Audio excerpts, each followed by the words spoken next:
more education and understanding that the way in which mental health manifests in the individual and within individual communities can be quite different. The intersections of, sexuality, race, socioeconomic status, education, and class all come into how someone experiences their mental health. And the cookie cutter method of like, this is what A, B, and C looks like, and this is how A, B, and C manifests, isn't productive for anyone, and it sort of shuts off people from seeking help where they need it. And I think that's something the general community should really work to address. Seen throughout COVID that there's a significant lack of accessibility to mental health service providers, and I think with that comes maybe an understanding from within the system that individuals who can access their services might have been waiting for quite a long time to get in the door and might not have like the financial ability to continually access those services. So I feel like providing resources to people that allow independent work to be done outside of like professional clinical sessions is really important. I do believe that clinical sessions are super, super key to progressing your own mental health. But by giving those external resources as well, I feel like progress could probably be made a little bit quicker, understanding that we have such an under-resourced system. I think the biggest issue with current systems is that they weren't made for multicultural people, or the services, the structures in place weren't made for multicultural people. So a lot of the advice that you get, or the general advice that you get, because I do a bit of work with the mental health organizations, is the feedback that we get from the young people attending is the advice isn't, culturally competent to me. I can't just have a conversation with my parents. It's not that easy. So I think what they need to do is change up their processes that, see person, yes, they're a young person, but there's so much more attached to them. There's cultural barriers, what's their visa status, is so much attached to that, and see, okay, what specific advice do they need? And I think one of the biggest ways you can do that is to hire staff from multicultural backgrounds. So if you can, and along with that, offer multicultural competency training. So then staff who can't directly relate can at least have some form of understanding, rather than giving them the same solutions that doesn't work for that culture group. This is the kind of issue that I think of in a structural sort of way, right? So it is very important, obviously, for mental health professionals to have a good understanding of cultural dimensions of mental health. And that requires study, people learning, like at uni or after in the professional development, about the different dimensions of mental health service delivery that will have an important cultural element to it. So that's one thing about it. But I mean, other people talk about the concept of workforce mutuality. Is this idea that to improve the quality of the health service delivery to the community, you need to be representing that community, and you need to represent that community within your organization that is delivering services to them, at least in two ways: to represent the community in terms of gender, ethnic background, language that you are speaking, and so on, but also in terms of the values and the culture. So we know that when there is synergy between the values and the culture of the people delivering the services and those receiving the services, there is less friction, and there are better outcomes for the clients or patients. And so we need to think about this at least in these two different ways. So one, which have to do with the knowledge of the cultural elements of mental health, but also making sure that you are representing the community that you're servicing. And obviously, if you think about the fact that ethnic minority groups actually do struggle to find employment also because of discrimination, if you take a workforce mutuality approach to it, you will also increase the employment opportunities for ethnic minority groups.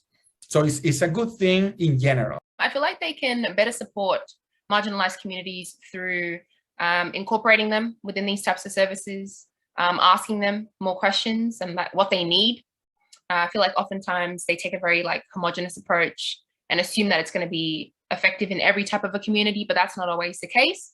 So I feel like more culturally competent services are always a good way to go, and increasing self-determination as well. So teaching these communities how to do that, and then they can then pass that knowledge on to their own community members as well. Because I feel like a very big reason as to why people don't have access is because they don't, like I mentioned before, have access to people that look like them, share the same experiences as them. And I feel like, and here's a great example actually. For my community, especially South Sudanese women, our experiences compared to South Sudanese boys are very different in terms of how we're raised. So a lot of us can relate to other Sudanese women that will understand why family dynamics could be a cause of our mental health issues, for instance. Whereas another culture who's much more, you know, they don't have as much of like a hierarchy when it comes to gender norms, they might not understand the connection between why this is such a big factor in the mental health or the cause of stress or anxiety or depression for a person of like a certain background compared to a person in that actual community. So I feel like if we have access to people and these mainstream services provide us with access to people that look like us, speak our language, for instance, and more like more access to different languages. I know for a lot of these services have like the generic languages that they offer. And that's not to say that they're not, you know, not valid, because they'll base it off like the population and the highest amount of people.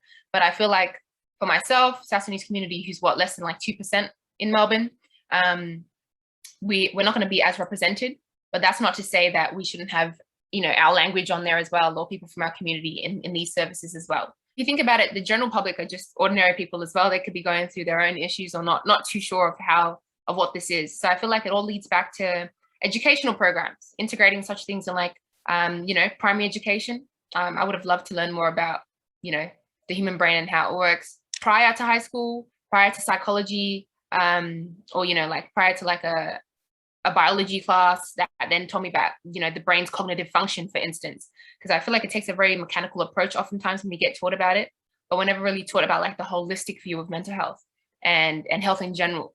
So I feel like the general public would be better prepared once they're out, you know, and once these little kids are out in the public and they then become members of society as adults, that they would then have better understanding of such things. And then that way we can all kind of like not stigmatize and, you know, not have, not be discriminative for people that, you know, act different or look different because of the conditions that they have.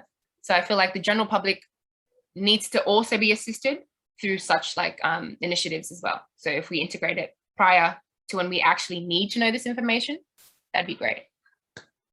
Community engagement and actually running focus groups within particular marginalised groups or vulnerable groups and speak about mental health, or also address like what is the missing gap. Especially with a background in health promotion, we were always taught when developing any program, you should always develop a program with the individuals that you're supporting, not to them, not dictating what you think they want, actually going out there and speaking within the community about what is best to help improve their mental health. Representation is so important, and I'm wary when I do say this because I do understand what is at stake for, you know, just say a queer woman in a Lebanese community that might be quite traditional to come out and speak about mental health or talk about mental illness that they might be facing, because they might be at risk, maybe not physically, but emotionally, mentally, maybe even physically, in terms of they might not have a safe space to actually live and to go to sleep every night to, where they feel safe and included and loved and appreciated.